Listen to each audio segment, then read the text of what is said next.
Hey everybody, this episode is also a video on YouTube and Spotify. If you're on Spotify, you can watch it right there. For everyone else, including if you're on our audio podcast only YouTube channel, the link to the video is in the description.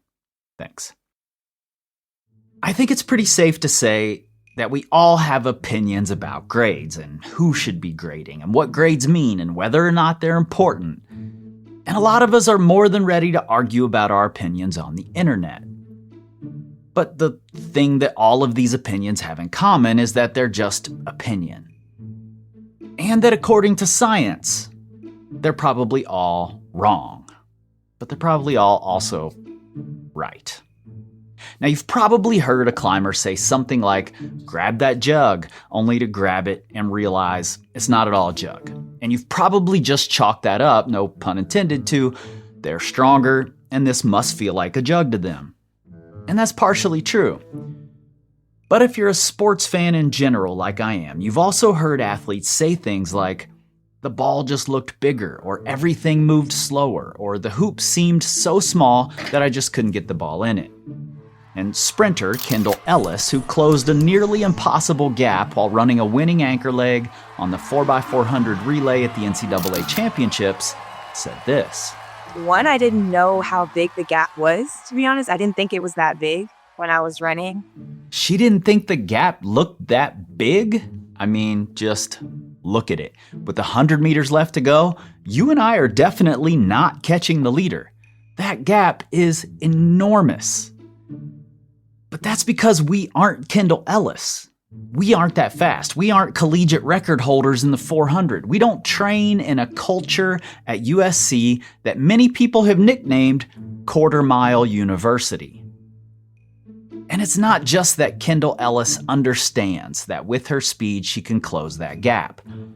What science says is actually happening is that she believes the gap to be physically smaller than it is. Her perceived reality is different than what we see in that photo. Great hitters actually believe the ball to be physically bigger. Great shooters believe the target to be physically bigger. Kendall Ellis really thought the leader was physically closer to her. So maybe these climbers think the holds are actually bigger than they are, or the moves actually smaller. Not just easier for them, but objectively different than the reality. So our grading might be way off. All of us. Yes, that includes you. Now, sports science calls this phenomenon embodied perception, and it's fascinating. But before we go any further, let me say this. I'm exploring grades because I believe they're an important part of understanding your own progression, and how we view them can alter how we work toward that progression. I understand that grades will always be subjective, and I'm not trying to change that. I'm simply asking questions that might help some people find a better way to understand those grades, and as a result, progress more efficiently in a more healthy way. Okay, so embodied perception. Let's take golf as an example. Researchers will ask golfers to putt to various holes on a green from various lies. Some of the holes they're putting to are actually larger than regulation, and some are smaller than regulation. But time after time, the result is the same. The better golfers perceive the hole to be bigger, even when they're putting to the smaller holes. The golfers with less skill think they're putting to the smaller holes. The difficulty of the putt itself also changes the perception. When the putt's going to be tricky, the good golfers think the hole's either regulation or smaller. And in that situation, the less skilled golfers often perceive the hole as even smaller. Both groups are rarely correct, and I mean correct in terms of objective reality. They're no better than just randomly guessing. But there is a group who's a little better at saying which hole they're putting to. Non-golfers. People who have no skill often are better at the objective measurement. And this happens in sport after sport and study after study. And the theory is that when a person has the ability to act upon an environment, a golfer has the skills to make a certain putt, they perceive the environment differently, the hole as bigger. When there are enough skills to know that it's going to be hard, then the hole looks smaller, seems smaller. The person who has no skills at all and doesn't know any better can be a little more objective about the environment. But golf isn't climbing. And there have been some studies into embodied perception in climbing, but mostly looking at different areas of perception, so they aren't really usable here. Now, the closest I can find that speaks to what I'm trying to understand is a study from parkour. Now, what they did was set up blank walls of different heights. Athletes had to then look at the wall and lay out on the floor how tall they thought that wall was. The better parkour athletes, the ones who had the actual skills to climb over the wall, thought that the wall was shorter than it really was. And the less skilled athletes who couldn't make it over perceived it as taller than it really was. Best at estimating the height were the people who had no skills to climb over any of the walls. Now, this idea, embodied perception, in my mind, it really throws a wrench into grading climbs. First of all, a non-climber isn't going to be good at giving the difficulty rating because it's not an objective measure, and it's impossible to understand it if you aren't a climber. But also, in my last couple of videos about grades, there were a lot of comments saying things like, grade corresponds to the size and angle of holds, and that's not at all correct. But I think people want it to be correct because those are the only objective things we can measure.